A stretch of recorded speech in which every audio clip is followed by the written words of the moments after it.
Hmm. Yeah, it's naked, and it's what's so fascinating about all of this is with all of these limited capabilities, there is still yet trillions of unaccounted for dollars going into the U.S. military. Where did I know you read about this? Where does it go? We don't know, but certainly it's going to their so-called stated aims. But I wanted to transition, if we could, to Ukraine because I know you were just in Russia. I know you have limited time today as well, so I want to respect your time. Um, while you were in Russia, there were some interesting things going on. One of them was a so-called stated strategy change by the United States, where now there's a de-emphasis on Ukraine taking back territory, maybe an epiphany or simply just a pathetic admission of defeat. But nonetheless, as this was happening, you were everywhere. It seemed like in Russia, you were in Russia, you were in New Russia, the Donbass territories have been newly admitted.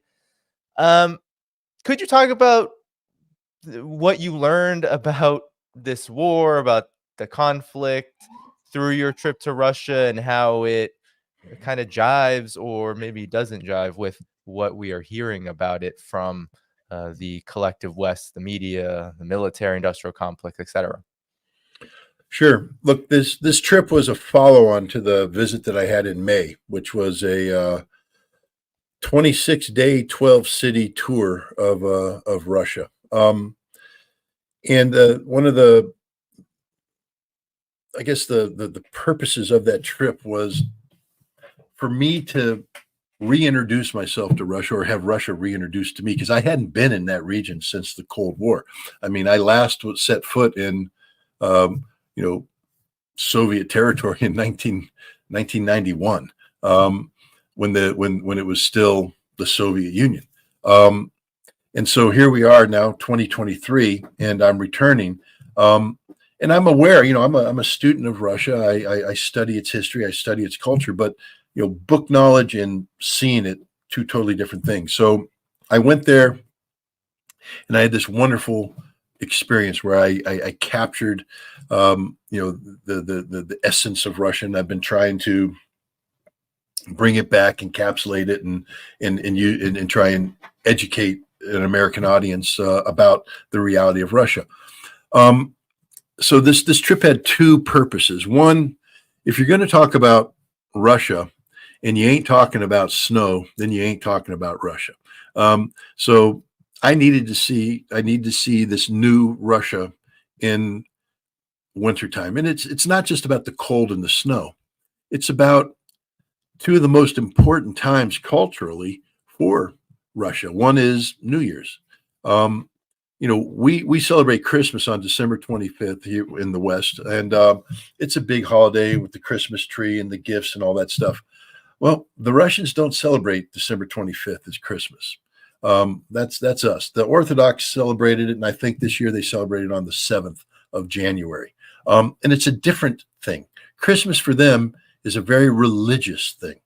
It's about the mass. It's about Jesus being born. It's about, it's very religious, and the rise of the Orthodox faith in Russia. So I got to see New Year's, which is their Christmas. That's their family time. That's where they give the gifts. And to see Moscow lit up, see St. Petersburg lit up for New Year's and for their Orthodox Christmas is just an amazing thing. And to see the Russian people as they share this experience with themselves, with their neighbors, as a nation. This was really a cultural thing for me. I got to go to St. Petersburg on Christmas Day and go to the ballet, one of their major theaters there, and see the Nutcracker, Peter Tchaikovsky's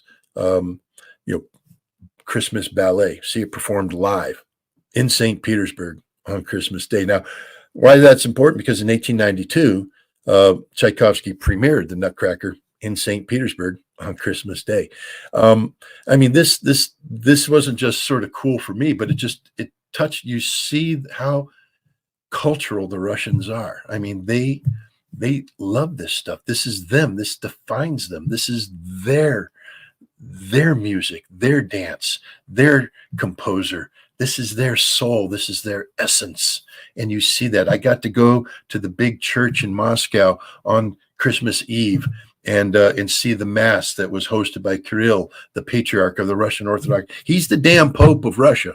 All right. This is big deal.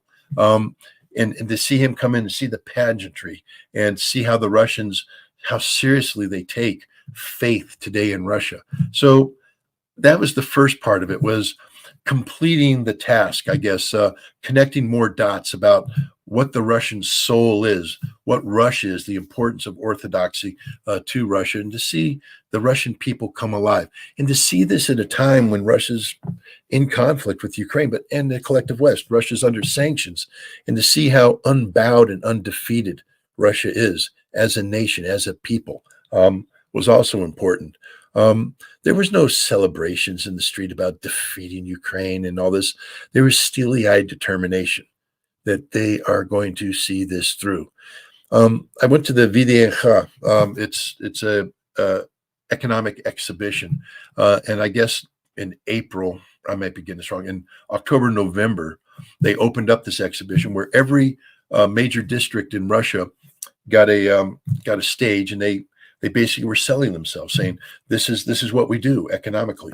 And they built this huge thing, and you can go in there and you walk through, and man, for a nation that's under sanctions, they got a lot of economic stuff going on. I mean, it's thriving. It's all modern. It's all AI driven. Very impressive. So you see that. You see this thriving economy. You see this vibrant society. You see this deeply cultural people, and it had to be experienced. And I'm so glad that my host, Alexander Zuryanov, gave that opportunity, not just for me, but for my daughter. I was able to bring Patricia back in May. I brought Victoria. I have twin daughters. Victoria got to see Russia in May. Patricia got to see it in December. But then there was part two. And this is the part that I wanted to be, because when I was there last time in May, I didn't go to the new territories. There was a number of reasons for that. One, it was dangerous, and they just weren't going to let me go there. And two, it was still, I guess, a little too raw, etc. But I came back in May, and I started talking. I talked to you. I talked to other people, and I'm supposed to be thick-skinned and everything, but I always hear what people say. And some of the criticism was, hey, you're talking an awful lot about what's going on the front and about what's going on in Donetsk and Lugansk and Zaporizhia and Kherson, but you've never been there. I mean, you're sort of like a long distance sniper, aren't you? A little armchair warrior, sitting back and just, talking about things and people are calling you an expert, but you've never been there. And I'm like, I mean, that hit home. I'm like, yeah, you're right. I haven't been there. And if I'm going to talk about it, maybe I should go there. Maybe I should see it firsthand. So I wanted to go there, and I made it a point to want to go. Now, here's the thing. Just because Scott wants to go someplace doesn't mean Scott gets to go someplace.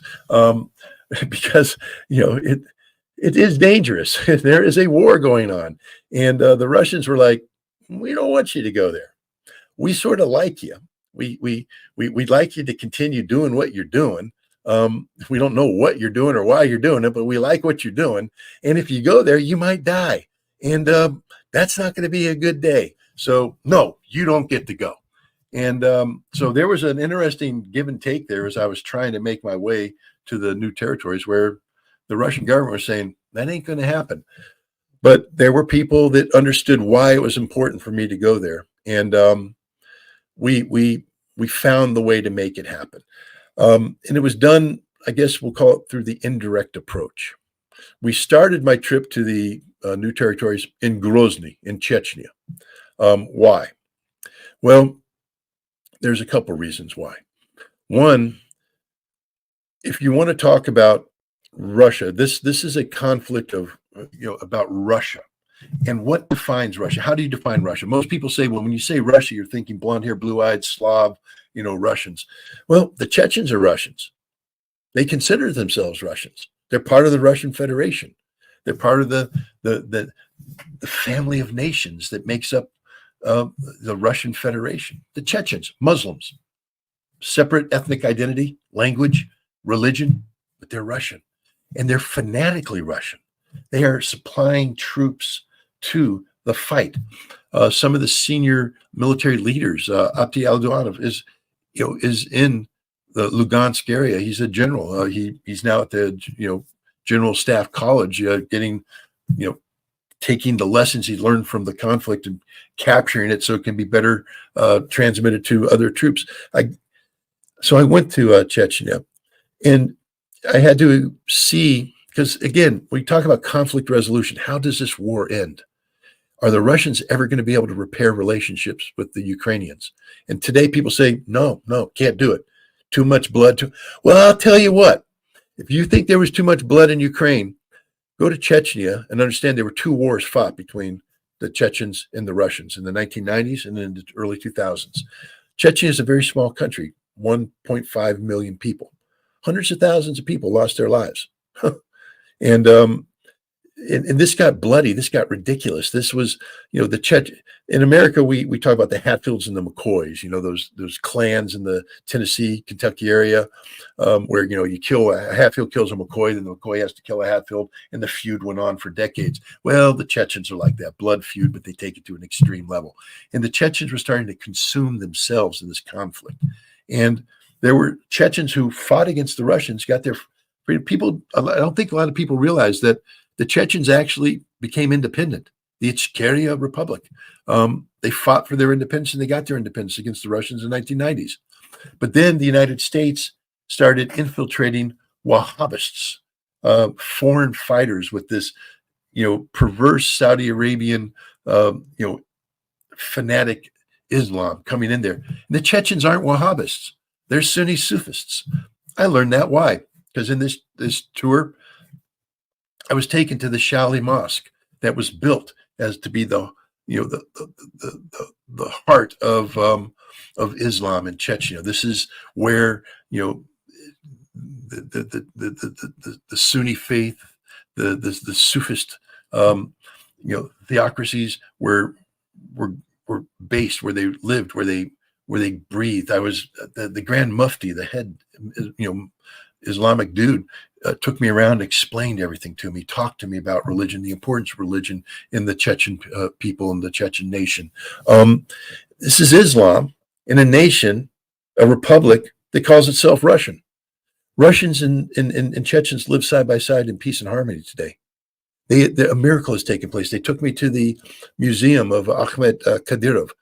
Ahmed Kadyrov was the Grand Mufti of the Ichkeria Republic. He fought against the Russians. He's the head Islamic guy in Chechnya. And when the second Chechen conflict starts up, he's against the Russians. He's organizing it. But then he started to see the perversion of Islam that was taking place with the Wahhabists coming in. And he said, this is going to destroy us. It's going to cause Chechens to turn on Chechens, and we'll get this blood feud going, and it will never end, and we're all going to die. And we need to bring this to an end. Vladimir Putin, meanwhile, is the president, and he's looking at the fight, and he said, we can't allow the United States, the CIA, to rip Chechnya away from us, but we need this to end too. We need this war to end. So Putin and Ahmed Kadyrov got together, and they came up with a peace formula. It was a formula that was premised on respect, Russian respect of the Chechens, respect of their autonomy, respect of their religion, respect of their traditions, their values, their customs. In exchange for this respect, the Chechens, said, we can forgive everything that's happened. We're going to move on a pathway to peace. Grozny in 2002 looked like Stalingrad, totally flattened. Grozny today, modern city. I have to tell you, when you drive into Grozny at night for the first time, if you haven't experienced it, you think you're driving into Las Vegas because of the lights. The city is alive, high-rise lights, colored lights, beautiful city, beautiful roads, and a people at peace, a people at peace. The Chechen miracle has to be experienced if you're going to understand what's going to happen with Ukraine, because that's how the Russians operate. Forget all this Western propaganda. The Russians only want to do this, that, and the other. The Russians want peace. The Russians want people to live in peace. And the Russians will, at some point in time, repair relations with Ukraine's or the Ukrainians or whatever's left. And once they do that, people will thrive, people will prosper. That's the Chechen miracle. The other thing we had to do is shake the ship a little bit. And here we were given a big assist by Ramzan Kadyrov. He is the head of the Chechen Republic. By law, senior officials in the Russian Federation are not allowed to meet with foreigners without 2 weeks advance notice. Well, we didn't have 2 weeks advance notice. I just showed up in Chechnya. And I didn't know I was going to get a meeting with Ramzan Kadyrov, but suddenly the word came in, you're meeting with Ramzan Kadyrov. Okay, cool.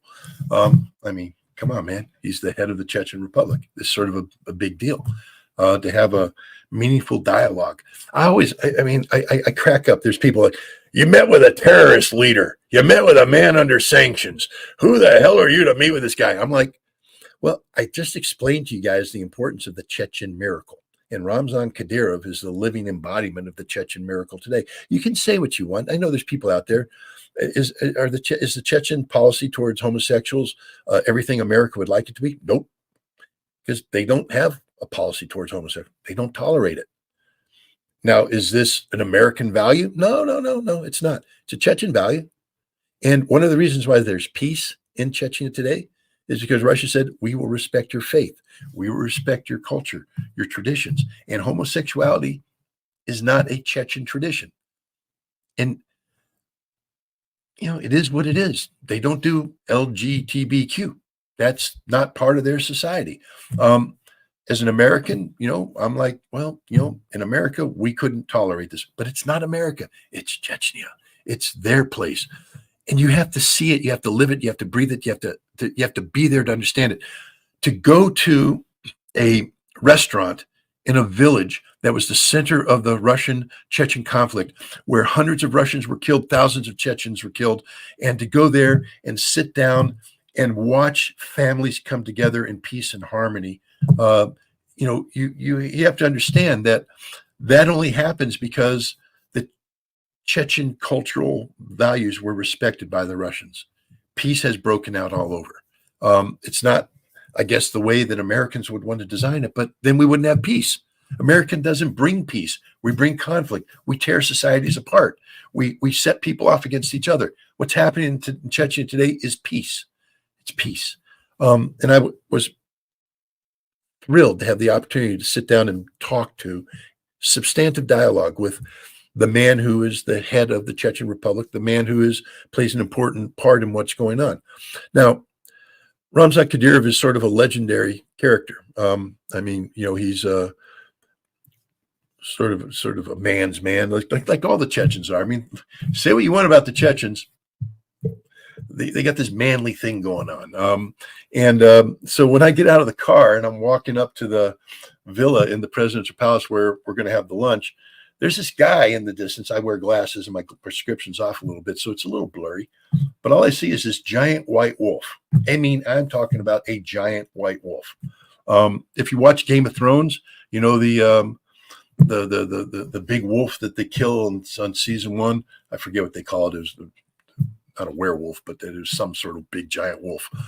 This thing is that big, and there's this guy feeding it. Jumping up, the wolf's jumping up and he's feeding it and he's petting it. And all of a sudden there's a couple of Chechen warriors holding the wolf back. And I'm like, damn it. They sucked me in here. They're going to feed me to a wolf. So I walk up there and it's Ramzan Kadyrov playing with his pet wolf.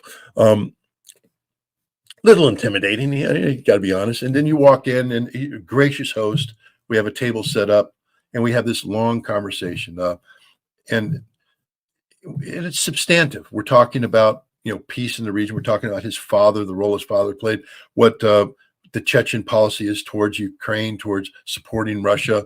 My daughter, who is a specialist in Southern Caucasus affairs, was able to talk to him about, you know, a pathway to peace in Georgia. Good stuff. And then halfway through, and I got to tell you, as we drove in through Grozny, a normal city street, cars, driving around. Nothing. So we're sitting there eating about an hour in. He goes, hey, would you like to say hi to the troops? I'm like, all right. Now, when I was there in May, they took me to the presidential barracks, and there were 2,000 Chechen presidential guards out there, and I got to go in and meet them. I didn't talk. I mean, I didn't address them, but I shook the hands of the battalion commanders, sort of walked, like inspected the troops. It was a cool experience. So I'm like, yeah, hell, why not? I'll do that. He goes, all right. We go out the back door, and as soon as the door opens up, I go, there's something wrong here, because there's nothing but soldiers all over the place. And it's a limited view. You come out, and you've got some trees and stuff, but all I can see is soldiers. I'm like, okay, I guess this is where I meet the troops. Nope, we keep walking. We make the turn, and now you get into the rolling grounds of the palace, covered with soldiers. Thousands of them. 25,000 of them, to be exact. Somehow, while we were eating lunch, he pushed the magic button, and the garrison of Grozny mobilized, and they literally walked through the streets of Grozny. Imagine being a citizen of Grozny, and you're trying to drive to work, and all of a sudden 25,000 soldiers just start converging on the presidential palace, and they are armed to the teeth. They are carrying RPGs, machine guns. They got it all, and they come in, and they're there. And we go there, and they part like Moses parting the Red Sea, and we walk through them. And it's like, I'm just sitting there going, this is so unreal. I mean, I'm like pinching myself. Why is this happening? This is, you can't even explain what's going through my mind, because it was just like crazy. And then we get up there to the presidential palace area, and you look out, and it's literally a sea of soldiers, a sea. They're everywhere. And Ramzan Kadyrov gives a speech. And I'm like, okay, cool. He's addressing the troops. And then he turns around and he goes, and now I'm inviting Scott Ritter to come up and speak to you. And I'm going, no, you're not. I don't know what to say. I don't know what and my friend Alexander Zuryanov, his fiance, he proposed to her on New Year's Eve. That's another reason why New Year's Eve was cool. I was there when he proposed to her. She said yes. But now we're getting ready to ruin their relationship, because they say she's going to be my translator.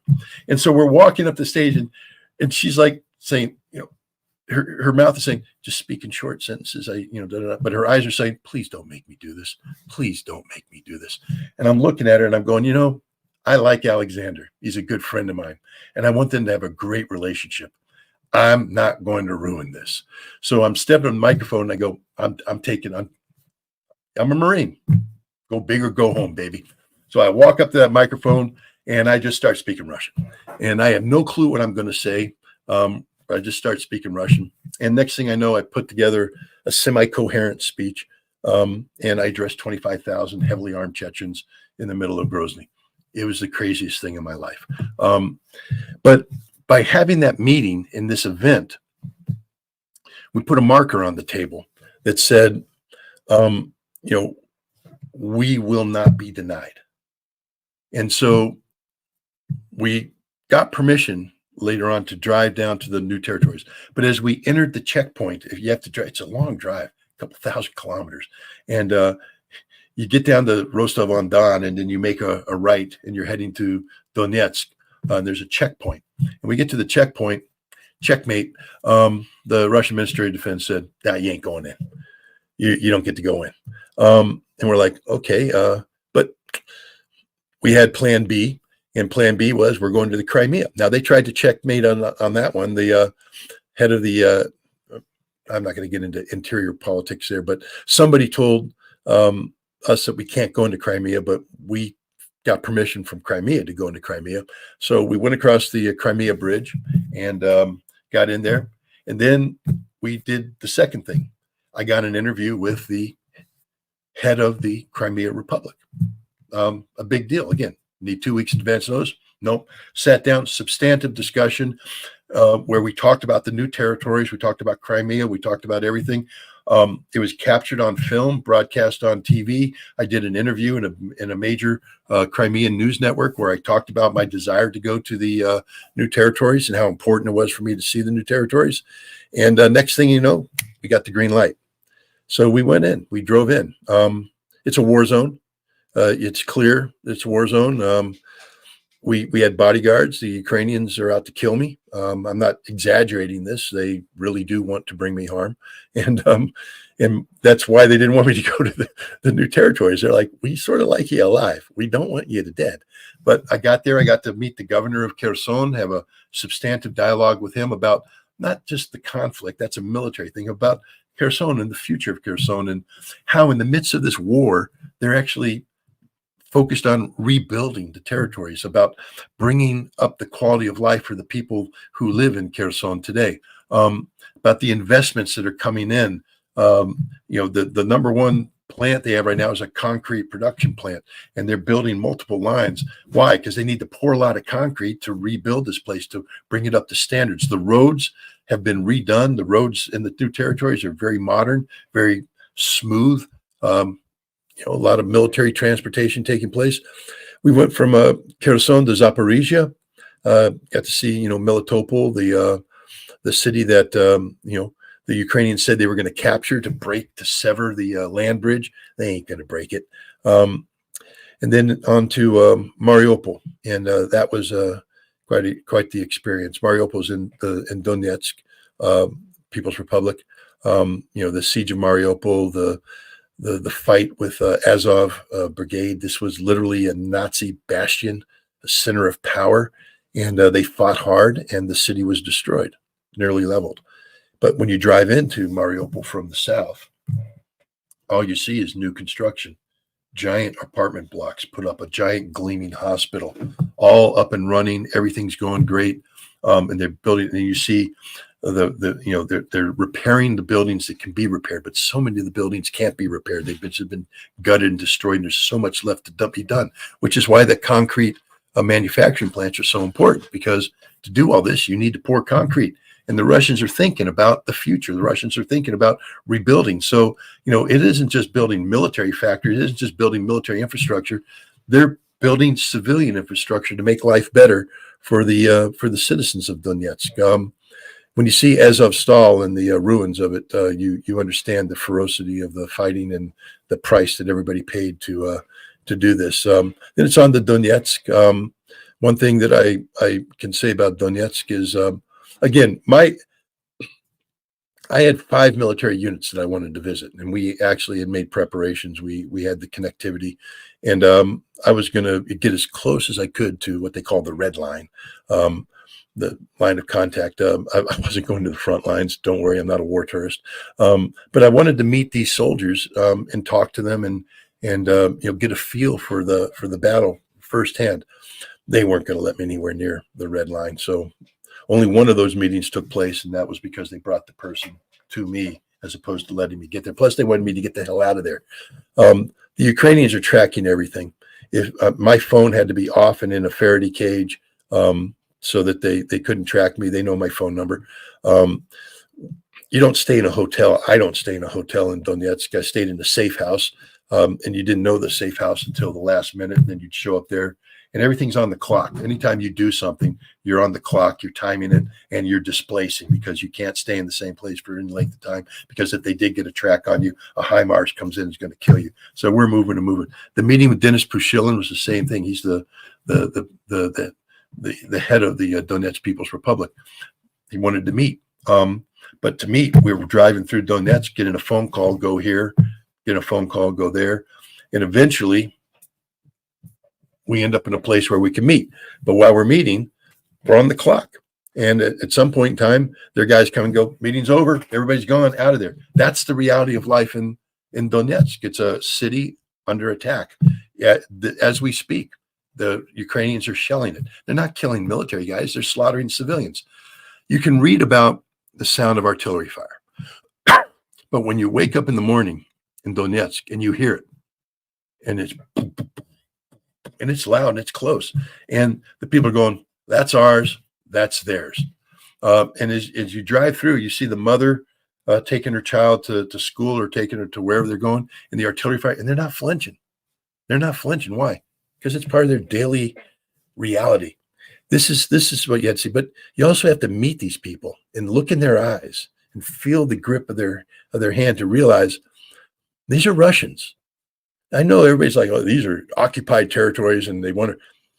The people that live there are Russians, and they will forever be Russian, and they only want to be Russian.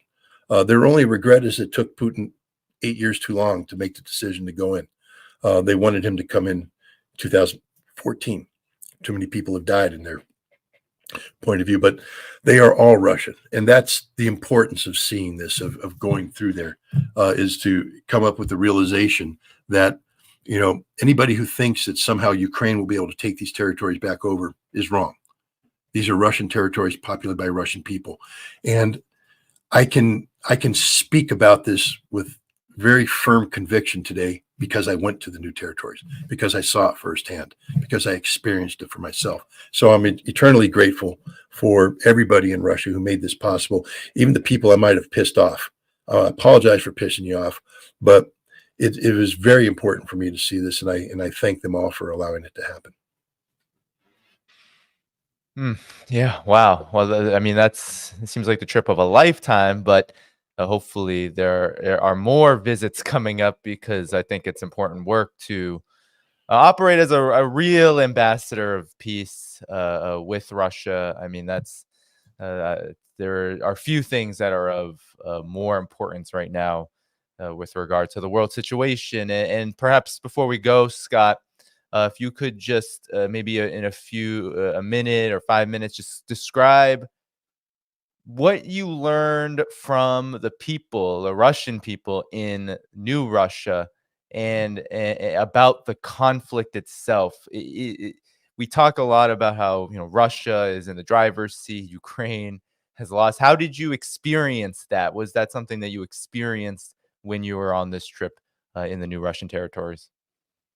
One of the reasons why I wanted to go to the news territories is that I was, like I said, I was criticized, attacked, or whatever for being overly optimistic. People are like, Scott, you're making these predictions, but on the ground here in Donetsk, it's much worse than you think it is. Da da da da da da da.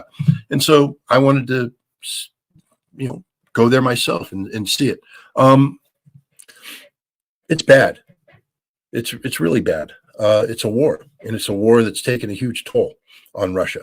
Um, the idea that Russia, is that this is a cakewalk is absurd. I've never said it was a cakewalk, but to talk with these soldiers and understand the price that they've paid and the price that they are paying um, to bring this conflict to an end. The Russians have paid and are paying a horrible price, a horrible price. I talked to a unit fighting the battle, and I'll try to say this right. It's the Battle of Avdiivka. I'm pretty sure I butchered that too, but it's the big battle taking place near the city of Donetsk right now. Heavily fortified place, just fighting positions everywhere. In October, they launched an attack that started the breakthrough. 3,000 dead, 3,000 dead. And I'm like, wow, you guys got your asses kicked. He's like, no, no, no, no. We killed 20,000 of them. And that's the fact is that, the kill ratio back then was 7-1. Today, same guy saying it's 20-1 now. For every one of our guys that dead, we're killing 20 of them. An absolute massacre. Doesn't mean that they're still not taking casualties. Of course they are. The Ukrainians are putting up a hell of a fight. But I don't see panic. I don't see concern. I don't see anything other than steely-eyed determination to get this job done. And what does it mean, get the job done? Because there was a while there where people were saying, you still hear it in the West, this is a stalemate. We're fighting to a standstill. This is going to be the new Korea. No, not from the Russian perspective. Every governor I met, and I met 4, said the same thing. This ends not only with all of the territories of the 4 new territories, under Russian control. That means all of Kherson, including the right bank, all of Zaporizhia, all of Donetsk, all of Lugansk. But it's probably going to end with, every single one of them said Odessa will be Russia. It's just going to happen. It can't. They've threatened the security of Crimea. Russia can never allow Ukraine to control that. If you take Odessa, you got to take Mykolaiv. If you take Mykolaiv, you got to take Dnipropetrovsk, and you got to take Kharkov. And they're all saying, yep. So Ukraine's going to lose at a minimum 4 additional territories before this is done. But even then, they're just like, no, we're not going to let Ukraine will no longer exist. This is the reality. Ukraine has created a monster. And that monster is a Russia united in the desire to achieve victory over this Nazi regime in Kiev. This is Zelensky regime that's controlled by Banderists, and there's no debate about it. Zelensky now, everywhere he goes and he poses, there's a Ukrainian flag, and then there's the red and black flag of the right sector of Azov, of the Nazis. This is a Nazi regime. It will cease to exist. The head of the Russian intelligence service the other day, just yesterday, said, yeah, when this ends, Ukraine will no longer exist. They have basically condemned themselves to non-existence. The Ukrainian state, as you know it today, will not exist. This is everybody saying that. This is their mindset. This is their determination. So this Western propaganda about the Russians looking for peace and a negotiated settlement and all this stuff, that ain't reflected in the reality on the ground. The reality on the ground is that everybody is committed to this path to victory. But the important thing to realize is that the victory for them isn't defined by destruction. Victory for them is defined by redemption and resurrection. Again, the Chechen miracle. It wasn't about destroying Grozny that gave the Russians victory in Chechnya. It was about the rebirth of Grozny that gave the Chechens and the Russians victory together. And what I was left with was a deep appreciation for the commitment of the Russian people and their leadership to bring this conflict to an end in a way that will allow Russians and Ukrainians to peacefully coexist as Russians and Chechens do today. Я хочу предоставить слово нашему уважаемому гостю. Большое спасибо, ваш президент, ваш командир, ваш офицерам и солдат Чечни. Это моя второй раз в Чечне. Мой первый раз, когда человек говорит, почему вы хотите визитить Чечню? Я говорю, надо визитить. Почему? Потому что сейчас вся Америка, вся Европа, люди только знают, когда я говорю Чечня, она думает, страшный человек. Но страшно не хорошо, страшно плохо. Это неправда. Когда я визитный, я смотрел чеченские люди, самые хорошие люди. Люди хотят жить в мир. Люди хотят дружба, все мир. Вы страшный солдат. Я знаю ваши истории. Я знаю, вы героем Мариуполь. Я знаю, вы героем Луганск, Донецк, Херсон, Запорожье. Я знаю тоже, вы мужик, человек, хочет семья, хочет детки, хочет жизнь, не хочет борьба. Но сейчас работать надо.